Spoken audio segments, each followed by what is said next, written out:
สินไซเรื่องลือน้ำงามเรื่องสี งามวิถีภูมิปัญญาอีสานกว่า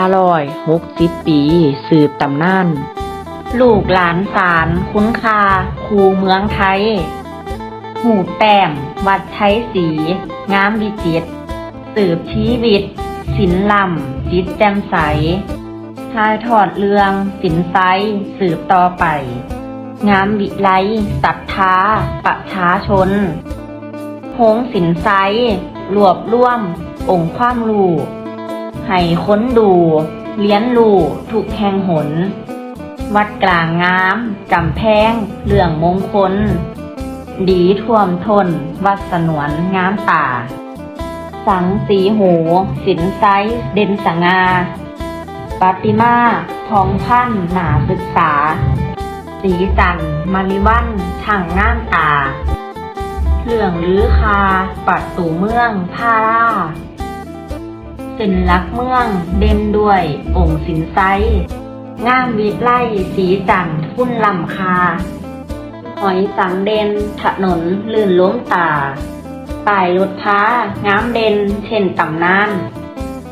เทศบาลส่งเสริมการศึกษาพร้อมน้ำพาพัฒนาสืบสารนำหลักสูตรสินไซเป็นสินงานร่วมผสานวรรณกรรมก้าวไก่นครเปล่งจ่างห้องประชุมงามสีโหตามสุมนทาทองใสสื่อคุ้นคาวรรณกรรมวิไลร้อนดวงใจรักทินแผ่นดินตนละครเวทีสินไส้สินเลิศร่วมประเสริฐสืบศิลทุกแห่งหนเส้นทันห่อร่วมใจไทยทุกคนสินไส้ดนศรัทธาทั่วท่านี่สินไส้เกมเรื่องน้ำงามสง่าเสือร้ายผ่าผลิตเพิ่มศักดิ์ศรีแก้วเข็มกัดของฝากสามชีวี